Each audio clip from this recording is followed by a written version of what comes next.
Good evening, everyone. I'm Leah Cooper with your JCN News for this Thursday, September 12th. The Department of Meteorology continuing to monitor a system set to affect our islands in the next few days. At a press conference this afternoon, Mr. Arnold King told reporters there's an area of concern over the central and southeast Bahamas that's gradually becoming more organized. Conditions are becoming favorable for a tropical depression or a tropical storm to form within the next day or so, as the system moves toward the northwest, through the northwest and northwestern Bahamas and toward the Florida Peninsula at 5 to 10 miles per hour. If this trend continues, he says a tropical storm advisory will be issued. This disturbance will bring heavy rainfall and gusty winds across portions of the Bahamas through Friday, especially portions of the northwest Bahamas affected by Hurricane Dorian. An reserve reconnaissance aircraft is scheduled to investigate the system this afternoon if necessary. Formation through 48 hours is 70%, and formation through 5 days is 80%. The tropical wave 700 miles west off the Cape Verde Islands. At this point, it's producing disorganized showers and thunderstorms. Mr. King adds that conditions seem to be conducive for development, and a tropical depression could form early next week while the system moves westward towards the tropical Atlantic. Formation through 48 hours, he says, is low at 0%, and formation through 5 days is 40%. The Bahamas Funeral Directors Association's expressing concerns surrounding the handling of the deceased over in hurricane-torn islands of Abaco and Grand Bahama. According to the president, Kirsch Ferguson, they've not been given a role in the recovery of the dead. Because, like I said, as the official representative for the funeral service industry, we have over the years worked hand in hand with the Ministry of Health, the Bahamas government, in bringing about the legislation necessary to govern this industry. Secondly, because of the national tragedy we are now facing, we thought it only wise that we be at the forefront to assist in matters pertaining to the dead. This is not an effort to have any financial gain whatsoever. We are our brother's keepers, and we want to be involved, and we want to help. Mr. Ferguson adds that the association followed protocol by heading over to NEMA and following the process. That includes registering the association, sending a listing of member firms. However, he says they've yet to hear from NEMA. He says a few of the association's members have been recruited by the government, but the association's involvement in the aftermath of the storm can improve. Here's Secretary Yolanda Curtis on the matter. We went to NEMA on last week, Thursday, only after getting some information on Wednesday that morticians were already on the ground in Abaco. WhatsApp messages have been sent around stating that the minister, Dr. Dwayne Sands, had said that morticians are in Abaco and they're embalming persons. So, of course, we have several concerns because we weren't contacted at all, and they are well aware of our association. They know of our members, our executive board. All of that information, the Ministry of Health is in possession of. She maintains that the association's been left in the dark after attempting to converse with NEMA on multiple occasions, forcing her to attend a volunteer meeting, still with undesirable results. Captain Stephen Russell and his other associates were there, and I said to them, we've heard that there are morticians down there. We haven't been contacted, and we're very concerned. We don't know what the lay of the land is. We don't know what's happening.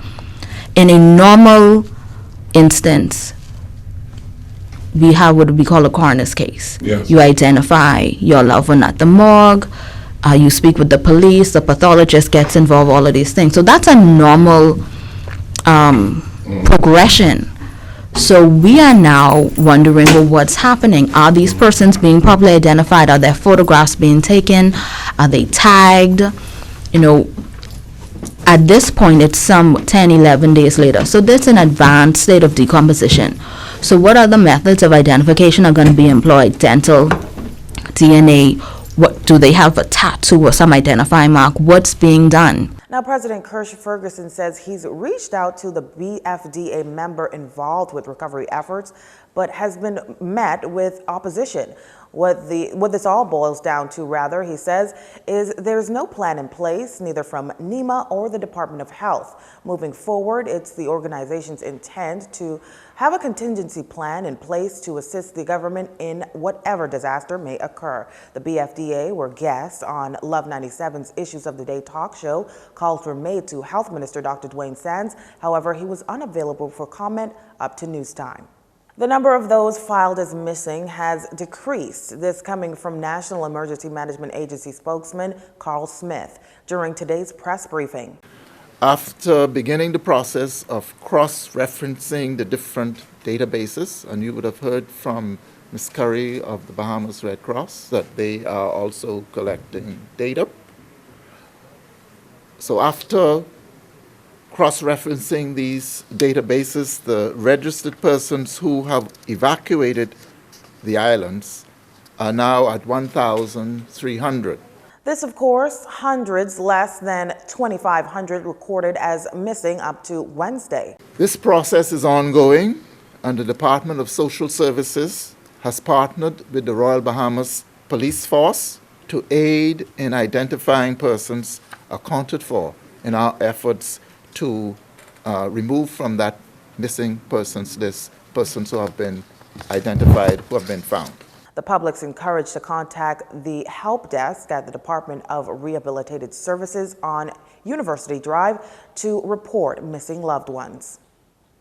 Well, 11 days out of Hurricane Dorian, and the government's appointed hurricane relief and redevelopment coordinators for Abaco and Grand Bahama, tasked with the former are Jack Thompson and Algernon Cargill, with the latter Senate President K. Forbes Smith. The announcement came during the Prime Minister's nationally televised address last evening, during which he also spoke of efforts to eliminate the red tape that's frustrated many who have wanted to assist with restoration efforts but can't. We are also being assisted by the Defense Force officers from CARICOM, which when fully deployed will total approximately 220 security personnel. Because of the massive devastation, the Bahamas could not and cannot face this tragedy alone. We have mobilized the entire government to meet this challenge in partnership with the international community. We are fixing these problems and bringing in extra personnel and capacity to direct the aid from private citizens, corporate donors, international agencies, and foreign governments.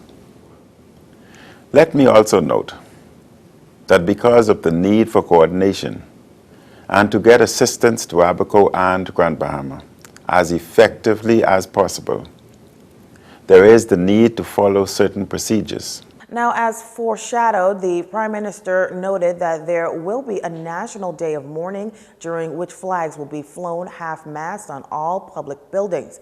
He, however, did not disclose when this will take place. You're watching JCN News. Stay with us. This segment of the news was brought to you by Alive.